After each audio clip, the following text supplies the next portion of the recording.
Shalom, everyone. I'm Nakaraya, and I hope that you join me in the thanks and the praise of the Most High for allowing us to be here yet again today as we discuss what I'm going to describe as the cultivation of peace.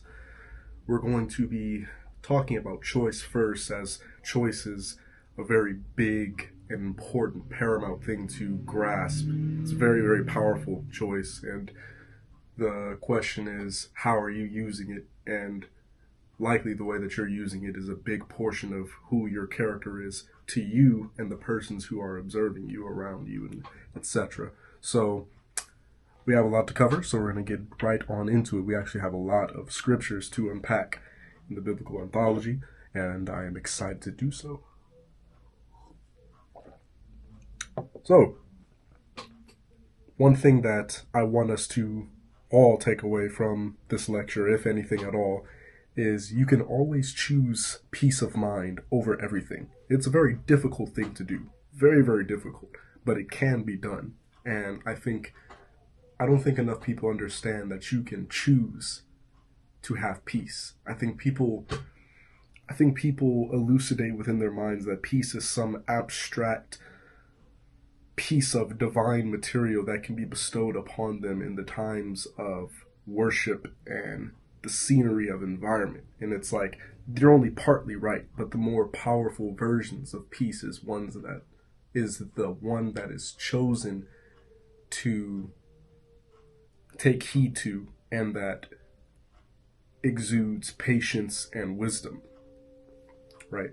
So, we're going to go to Matthew 5 and 9, which is going to be displaying like a really interesting idea that I feel that I've been given by the Most High.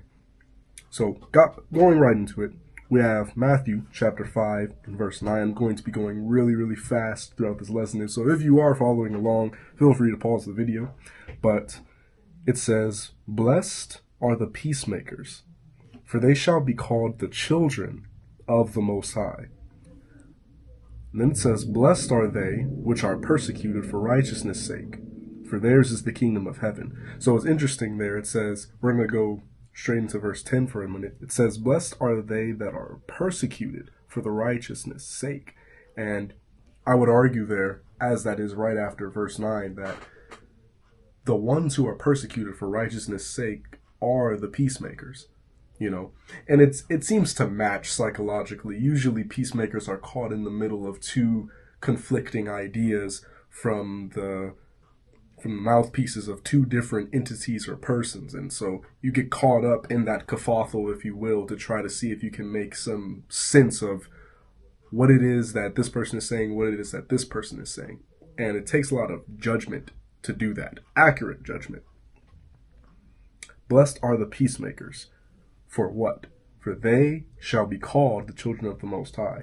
So it seems, and this is the idea that I've had, is that there is some hereditary variant of spiritual prowess associated with peacemaking. And you see, if you are a peacemaker, then that is also to say that you have not only chosen peace, but you have chosen peace so much as to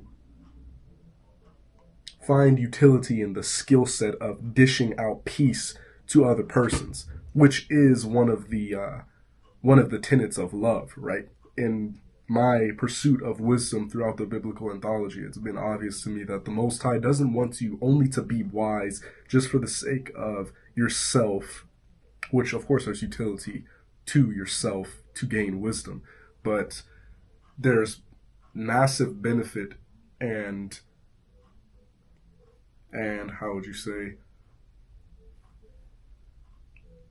reward, if you will, for garnering wisdom and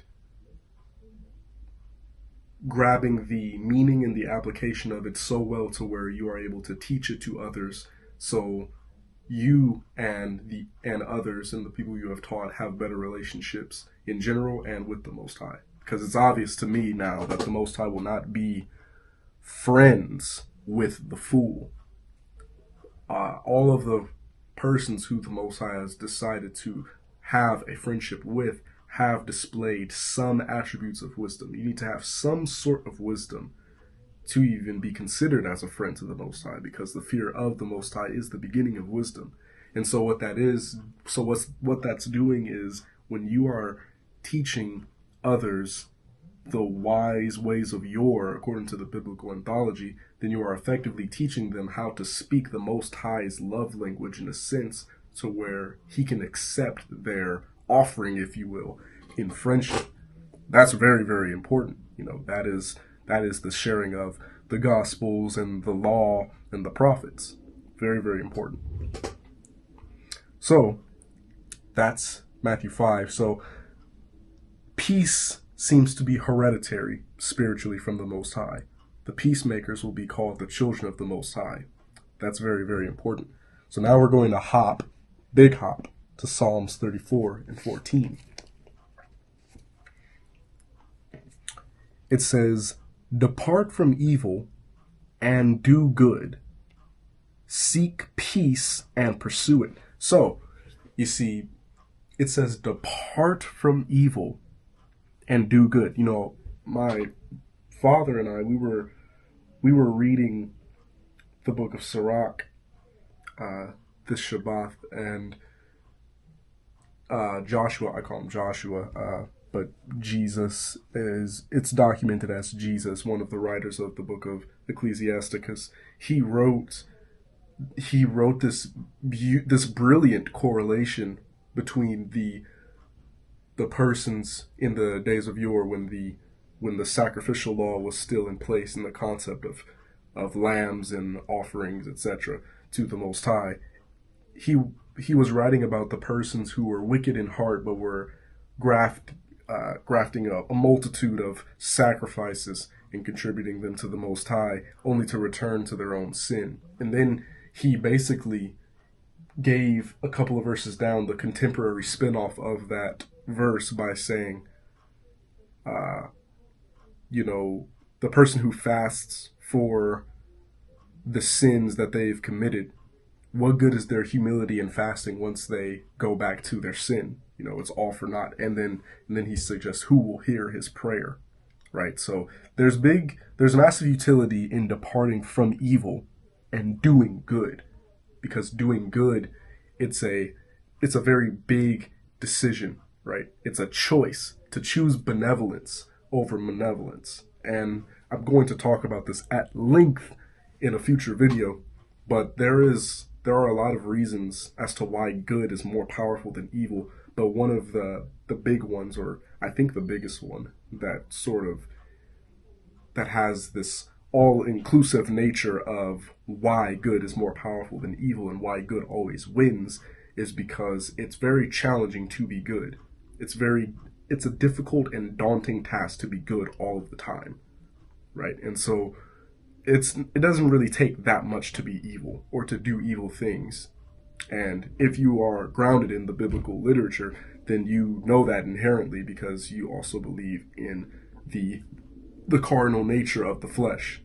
And so the carnal nature of the flesh, it's indicative of the idea that it is going to be difficult to choose the best, good, benevolent decision majority of the time, right? So that being said, departing from evil, and that is to say that's indicative of the fact that we are all inherently evil, right? It doesn't say don't do evil. It says depart from evil, which means that you are already bloody evil. And that's important to acknowledge for the sake of your own spiritual humility. So depart from evil and do good. Do good. Then it says seek peace and pursue it. It's just like the lecture I did about patience. It's like, with patience, you can't just pray for patience and expect the divine to bestow patience upon you without any labor involved. There's a lot of scriptural evidence that suggests that whenever the Most High does something, you have to, whenever there is action that takes place from the presence of the divine, the physical realm has to compensate at least a quarter of a way, or some sort of way, right? And so the evidence of that is, like, say, the plagues in Egypt, when the Most High went to Moses. He told Moses what to do. Moses did that. And then uh, the Most High bestowed plagues upon Egypt. And the Israelites then had to make preparations for those plagues. And let's see, Christ, when he healed, I should probably make a video on this too, because he only did that with one. But when Christ healed the blind man, he put mud on his eyes, and then the blind man actually had to wash his face. Like, it's I don't want to say quid pro quo, but because I think that's a really bad example. But for lack of a better word, and for the sake of time, yes, you give and you get. Like, you don't expect the Most High to step forward and then you do nothing, right? It's like, no, the Most High made the fishes and the loaves multiply from 2 or 4, right? And then for 5,000 he multiplied it, and then the disciples actually had to physically labor in distributing the food to the 5,000. So there is labor that is included by the physical realm that is to compensate for the action given or done by the divine to sort of finalize that balance. So do good and then seek peace and pursue it. So with patience, you can't just pray for it and expect it to come to you. That's not how the Most High works. You need to work for it. You need to actively seek it and pursue it. That means being cognizant of the challenging things that you're going to go through in life. That way you can be aware, okay, this is trying my patience. So in order for me to strengthen my patience, I need to try my best to be patient in this scenario. That's how you seek patience, and that's how you pursue it as well. It's like a muscle. If you realize that you have a weak chest, you don't pray to the Most High to strengthen your chest. You might pray to the Most High to help you strengthen your chest, there's massive utility in that. But you do the bloody push-ups nonetheless. You do the push-ups so that way you can reap the results of what it is to do a push-up. Right? So, that is that.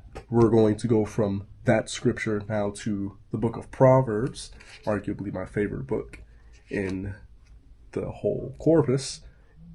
Proverbs 23 and 17. I'll turn right to it. Beautiful.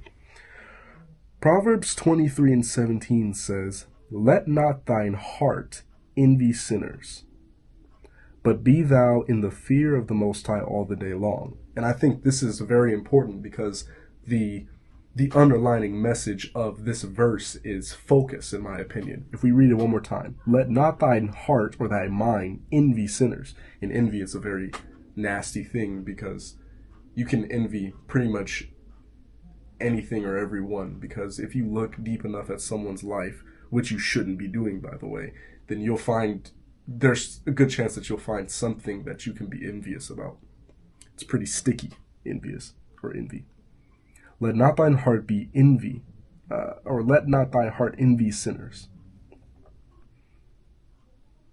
And there takes wisdom to know to not envy sinners, because you don't know the outcome of sinners. Yet you do. You know the final destination, but you don't know the cataclysmic things that they have to go through in order to even reach the final destination. And that's not something that's desirable. So, don't envy sinners. But be thou in the fear of the Most High all the day long. I touch on this in my book. I need to hurry up and wrap it up. But thing about it is, when you fear the Most High all the day long, that likely means that you respect the Most High enough to be in constant cognitive dialogue or conversation with him. And that is to walk with the authority that the Most High is walking right beside you. So your act is together. And so it's very difficult for thoughts of malice, envy, vanity, pride to seep in when your thoughts are on the divine and the beauty of his majesty. So fearing the Most High all the day long is a very good thing to do if you want to have peace all the day long. So that seems to be a very, very, very good choice.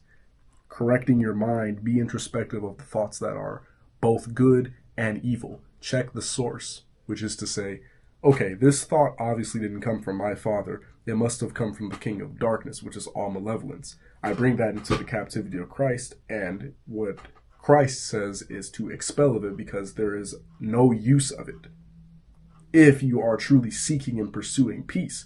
And you have to ask that question sometimes, But then you dispel that thought, and it's like, okay, well, this thought is good because I made the mistake of that scripture that I'm referring to, which is by Paul. I thought that he meant whenever you have a ill will thought or a bad thought in general that's typical of the carnal flesh, you bring that thought into the captivity of Christ. It's like, no, you bring all of them, all of the thoughts into the captivity of Christ, and you let him determine it. And so what that means too is the good thoughts that come, bring it into the submission of Christ and see what he says and see what you reason out. It's like, okay, this thought is good. Good. Keep the thought. And then you use those thoughts as sort of battlements in the structure of your mental castle.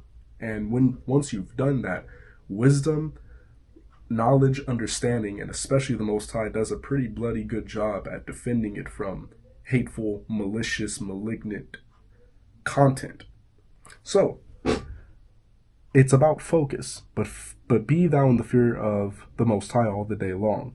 And the other thing about the fear of the Most High, you know what, this isn't on my scriptural plan that I want to get to, but it's a very, very bloody good scripture, so I'm going to go to it anyway. We're in the book of Sirach, or Ecclesiasticus, chapter 34, and I'm going to read, where is it? Verse 14. It says, "Whosoever feareth the Most High shall not fear nor be afraid, for he is his hope."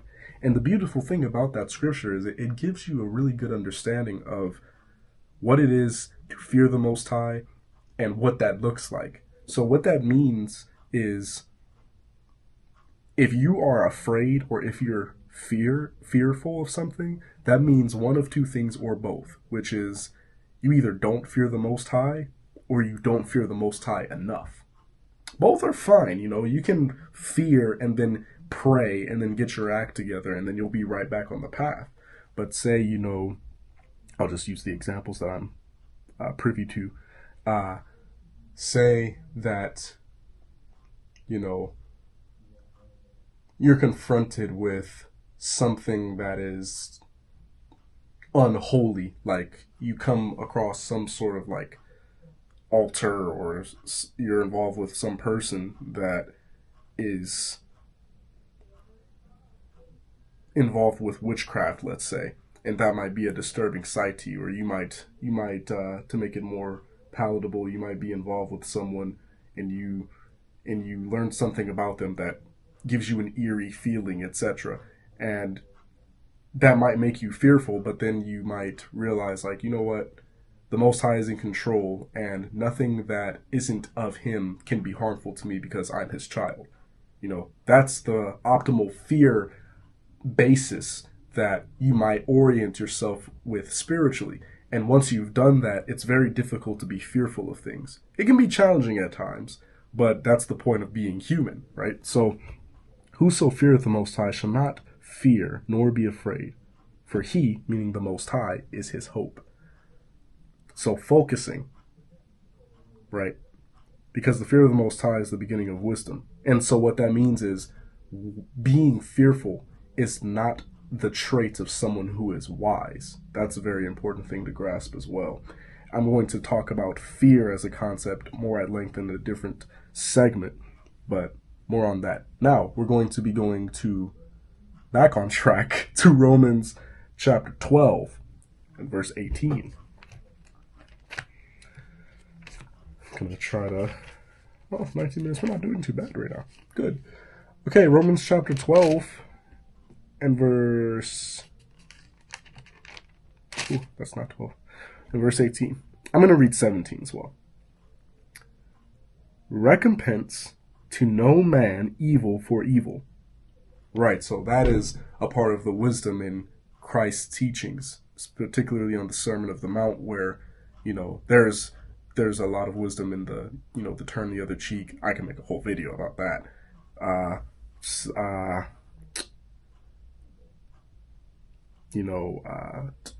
Rewarding, It's like tooth for tooth, eye for an eye, etc.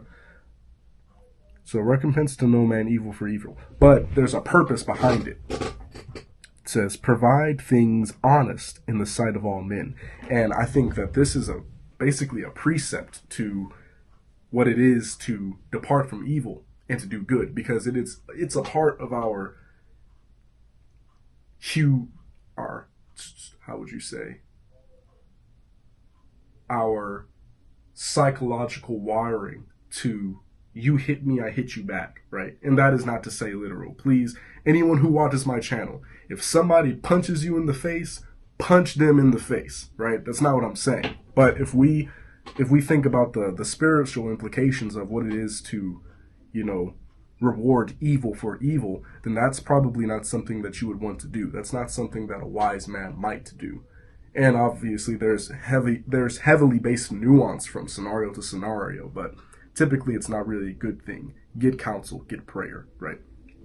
But the reason that you be doing that is to provide things honest in sight of all men. And what that is doing is departing from evil and doing good. And I've done this, and there's massive utility in this. And I've talked about this at length on my lesson about spiritual mentorship, specifically from the biblical anthology, which is my mentor is Daniel and my professor is Solomon. And so what I'll do is, if I'm thinking about being honorable in the sight of men, I'll really think about Daniel, because the thing about Daniel is he was so bloody honorable that people wanted to kill him because of it, right? So it's like, well, who are you going to get your advice from and how to be honorable in the sight of men? And if you're honorable in the sight of men for the sake of benevolence that you're following by the Most High's law, then likely you're deemed as an honorable person in the sight of the Most High too, which is what actually matters, right? So doing good is essentially what that is, and doing it consistently enough to where it's obvious that you are seeking it and pursuing it, right? That's how you garner the reputation of someone who is wise, understanding, knowledgeable, and good. That's what you want, So, verse 18, what we're actually here for. If it be possible, as much as lieth in you. So that is to say, if you can manage this with the core fiber of your being, live peaceably with all men. And that is to say, all men. The camps are not going to like this. Some of the camps are not going to like this. But that is all men. That is not Israelite specific, right? That is the other nations as well. The other nations are to be learning, and it's really our fault. It really is our fault. They should see, based off of Deuteronomy, they should say, oh, this is a wise and understanding people. And based off of that, they would follow our lead and example, because that's what you tend to do when you see someone who's knowledgeable and wise. It's like, okay, I'm going to do what they do, right? And what you might do as a wise person is live peaceably among all men and be respectful, right? So that is just some spiritual etiquette that the Most High is giving his children. Because again, the Most High, though a man of war, he's a man of war to compensate for malevolence being distributed in the world. And then he combats that to garner and spread peace. So the Most High in nature is peaceful. So to be the Most High's child is to be peaceful, because what it is to be the son is to be the father. And that's why there's wisdom in the correlation of the Most High and Christ and, father and sonhood and how they be one, right? It's like, that's how we're supposed to be. Israel is supposed to be one with the Most High. We're supposed to be the holy nation and priesthood that the other nations come to as a country of godly priestly counsel. That is what Israel is supposed to be for. Not necessarily, we weren't even supposed to be kings and queens. The Most High was supposed to be our king. We were, as a nation, effectively supposed to be the Levitical priesthood for the other nations. And that's a big mistake to think, oh, the Most High just doesn't care about the other nations. It's not true. He has us as a priority because the Most High has hierarchical steps in how he distributes his divinity, right? So what that means is, do your job, Israel, and live peaceably among all men, which is a task. very difficult task, especially considering Israel and our proclivity for violence, which isn't intrinsically our fault, but in the grand scheme of things, it is. More into that later on a different video. So that's enough from here. We're going to hop from here into our last scripture of the day, sad face, to Psalms chapter 37 and verse 11. Oh, that's Proverbs. Hello. Psalms chapter 37 and verse 11. It says, "But the meek shall inherit the earth, and shall delight themselves in the abundance of peace." So what I get from that one is abundance is like the sister of peace. And so with peace comes abundance. And the scriptures somewhere talk about how in the kingdom there's going to be a peace that is so tranquil, so beyond our understanding that it's going to be difficult for us to even grasp the thought process or the process of which we can feel such benevolent peace. And part of that is abundance. And so what that means is negative stress, there is positive stress. That's a big mistake. You have to follow the linguistic patterns of the nuance of stress, because stress is very important. But the negative stress is the enemy of peace. It has to be, because if abundance coexists alongside peace, it's very easy to be, well, I won't say easy, but you have an easier task of being peaceful and at peace when you have abundance. If we look at the story of Job, which is a very, very heavily extractable piece of literature if you're trying to garner wisdom. That's why it's a part of it. Job was plenteous. He was abundant. He had a plethora of everything that he would ever need and want. And that's a very desirous place to be. And there's very limited troubles. And if there are limited troubles, there's limited negative stress, which is not there to combat your peace of mind, right? So Satan and the Most High had an exchange of dialogue, and they tested essentially the human existence via Job, right? And what we find out is that burdens and stress and all these things, they are in direct conflict with your sanity and your peace of mind. And they seep into others who will also attack your peace of mind and your sanity, and probably give you ill advice like curse the Most High and die, right? So you have to be wise enough to see all of that in the midst of your suffering. So that's, leave that, I digress. So let me read this again. "But the meek shall inherit the earth." And so that's the beauty of patience and mainly humility as well. You might, if you're patient enough and wise enough to see that in this particular moment, in this particular scenario, I am struggling to have patience. And I'm angry. But we know, okay, that anger and pride are heavily associated with each other. So if I'm angry, I am prideful. And the cure-all for pride is humility. And it's easier to be humble and meek when you remember the divinity and the majesty of the Most High, right? So remembering that might make you think, you know what? The Most High is ultimately putting me in this position so I can be more humble, right? And what that's saying is the Most High wants you to inherit the earth, but the meek shall inherit the earth. So if the Most High wants you to be a part of that category, he's going to make bloody well sure that you are meek and humble. So be thankful. And that is a part of the wisdom of being joyous in the tribulation that you endure. Because it takes wisdom of the uncertain to know that it is certain that the Most High is watching, and the Most High is doing the things that he needs to do to refine you as a precious jewel, not as some burnt piece of wood.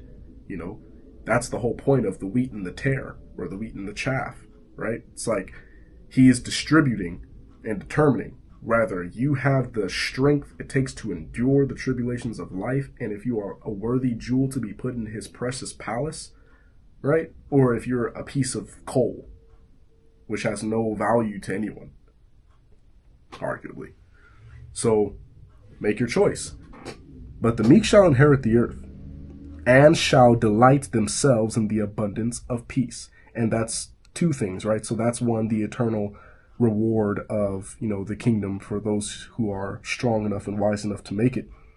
But it says, and shall delight themselves in the abundance of peace. And so what that means to me is the meek, that is, will indulge heavily in the philosophical implications of striving for peace, which is what we on this channel are trying to do.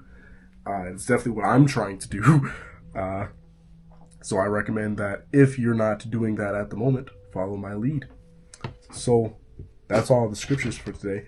Now, there, of course, is the issue of homework. So the homework that I have for you is, when you begin to feel stressed in the negative fashion, what you need to do is to say out loud, I choose peace. See, because what that does psychologically is you're putting yourself within the framework of what you're saying. And your mind is very good at discerning patterns. And what you'll end up deducing is, okay, what I just said is in direct conflict with what the hell is going on in my mind. It's like, I just said I choose peace, but in my mind is actual confusion and turmoil. So what you might do is say, okay, because you might confuse yourself. Like, okay, I choose peace. How do I choose peace? Okay, well, let me calm down, right? Because what is peace, right? It's calm. So let me calm down. Let me ration down my mind. Let me bring whatever thoughts I'm thinking of right now. Let me see if it's actually important. That's a big part of wisdom. What's important and what's not, right? So is it important? Does the Most High want me to worry about that? Am I stressing over nothing? Probably you are. It's like, okay, well, let me dispose of that because there's no use of it. I want to choose peace. And once you've chosen peace, there's hardly anything you can do about it. Oh, and also buy ashwagandha. That helps. So now my wife, when I was running this lecture by her, which I think that this will be a real joy for her to listen to, she also gave a little tidbit of homework for you all to do. I actually did it myself, so you'll actually have some revision of mine that I'm ready to expose in a minute, which is to make a list of peaceful related activities. And that is to say, what do you do that gives you peace, right? I think there's utility in that. So, what I do, this is my list. It's just 4 things. Reading is number 1, with a little asterisk with classical music. Reading with classical music is like a plus. So there's reading. There's playing Sudoku. I usually play Sudoku. I love Sudoku. I was actually considering recording myself playing Sudoku and putting that on my channel as just like a side project. I feel like absolutely no one would watch it, but that's it's something I've been getting really, really, really good at as well. But playing Sudoku, when I was first starting to play Sudoku, because it's such a logically based game, usually when I would feel overwhelmed with negative stress, self-induced due to overthinking, I would play Sudoku with the mindset of, I'm going to play Sudoku because nothing else makes sense right now. And that means Sudoku is the only thing that makes sense because it's just me, my peace of mind, my tranquility in solving puzzles and solving the problems that are in front of me. And that also reinforces within me the competence and the confidence of my capability to solve problems. So there's massive utility in Sudoku for me. Walking. My wife actually reminded me of this. But I love to walk. Walking, there's actually some, I think there's scientific studies to actually support this claim now, but walking actually helps you think. But since I don't know my source for that information, I'm going to still just say that walking really helps me think.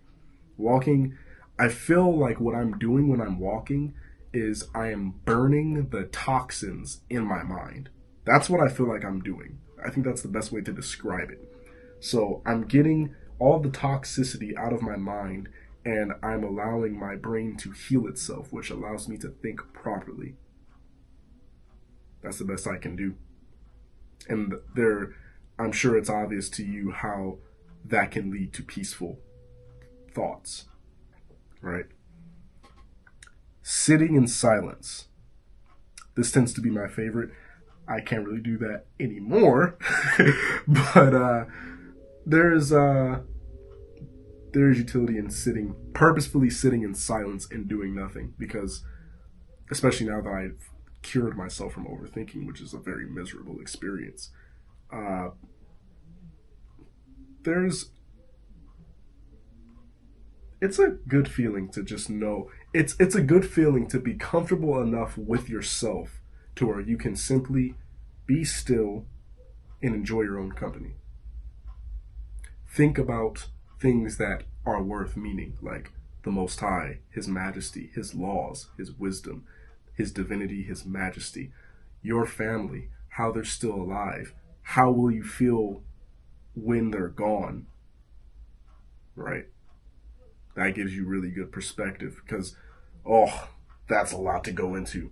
But based off of gerontology, we realize that part reason as to why elders tend to be wiser than the youth is because of their paradigm shift of time, which is the youth says, oh, in 10 years I want to be here, I want to do this in the future. And the elders are more confronted with the sense of their mortality. And so what that makes them realize is, I probably don't have that much time left. And what that does neurologically is it starts to, in the prefrontal cortex, it starts to more optimally regulate emotional content. And what that does for your state of being is it gives you far more wiser emotional perspective on the things that actually matter, which is a big part of wisdom, right? Which is knowing what's important and what is not. So thinking about those types of things, think about the person that you are, think about who you want to be, how you're going to get there. Is the Most High proud of you, right? These are things that I think about all the time, just to myself. And they don't have to leave there, right? Like, you have your own confidentiality agreement within your brain, so you're good. Just sit in silence. So to conclude, so yes, make your list of things that are peacefully related activities, and then whenever you are faced with trials and tribulations, say out loud, I choose peace. That is your homework. That should be pretty fun to do based off of my other curriculum that I give. Okay, so concluding, I have this quote that I wrote. Should have some wine in here. That'll be great. Okay. This quote that I wrote, I think it will be very, very helpful. I hope it will be very helpful to those who are seeking peace.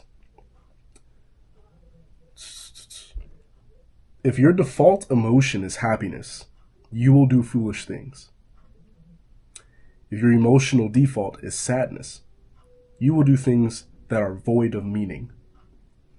If your default emotion is anger, you will do regretful things. If your default emotion is fear, you will do cowardice things. Yet, if you're decisive enough to choose to always be calm, you will make the best decisions and thoughts possible. Furthermore, emotional health is certain. So, if you guys wish, write down my quote. Hopefully that will help. I think that there is a plethora of things to extract from that. I don't want to go too far over. It's already at 38 minutes. Oh my goodness. Yeah, I'm really happy with how this lecture turned out. I really hope that this helps someone in the future, even if it's only one person. And yeah, I'm very appreciative for the Most High's allowance of my life, and I'm appreciative for all of you guys' time and attention. And with that, I bid you farewell. I hope that you guys stay safe, stay dangerous, and be wise. Shalom.